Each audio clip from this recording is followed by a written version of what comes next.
The Earth intercepts a lot of solar power, 173,000 terawatts. That's 10,000 times more power than the planet's population uses.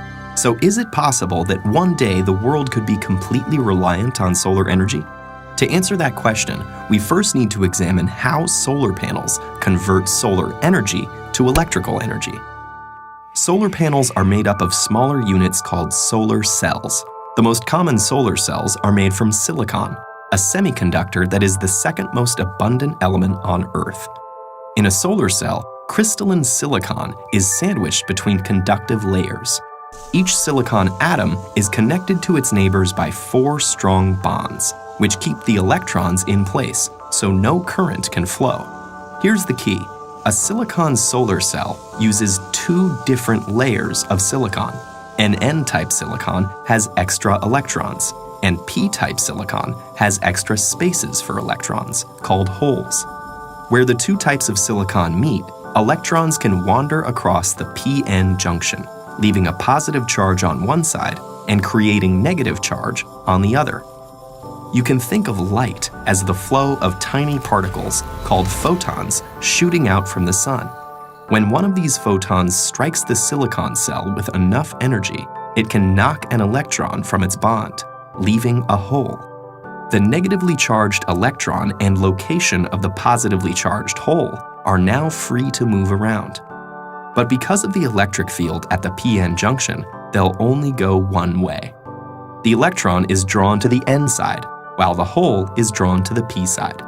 The mobile electrons are collected by thin metal fingers at the top of the cell. From there, they flow through an external circuit, doing electrical work like powering a light bulb, before returning through the conductive aluminum sheet on the back. Each silicon cell only puts out half a volt, but you can string them together in modules to get more power. 12 photovoltaic cells are enough to charge a cell phone, while it takes many modules to power an entire house. Electrons are the only moving parts in a solar cell, and they all go back where they came from. There's nothing to get worn out or used up, so solar cells can last for decades. So what's stopping us from being completely reliant on solar power?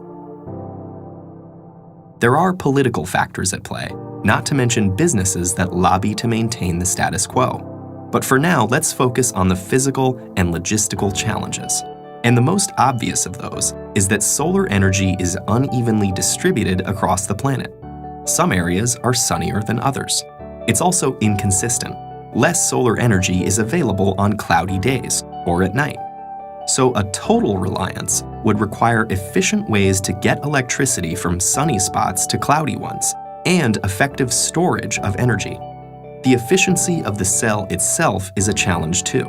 If sunlight is reflected instead of absorbed, or if dislodged electrons fall back into a hole before going through the circuit, that photon's energy is lost.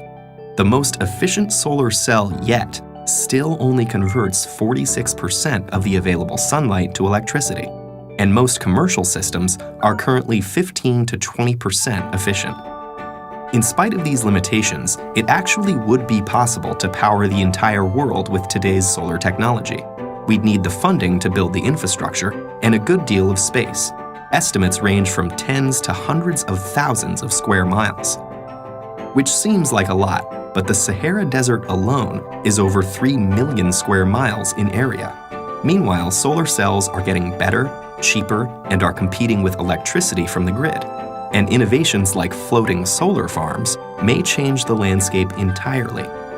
Thought experiments aside, there's the fact that over 1 billion people don't have access to a reliable electric grid, especially in developing countries, many of which are sunny.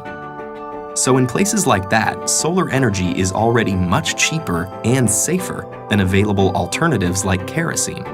For, say, Finland or Seattle, though, effective solar energy may still be a little way off.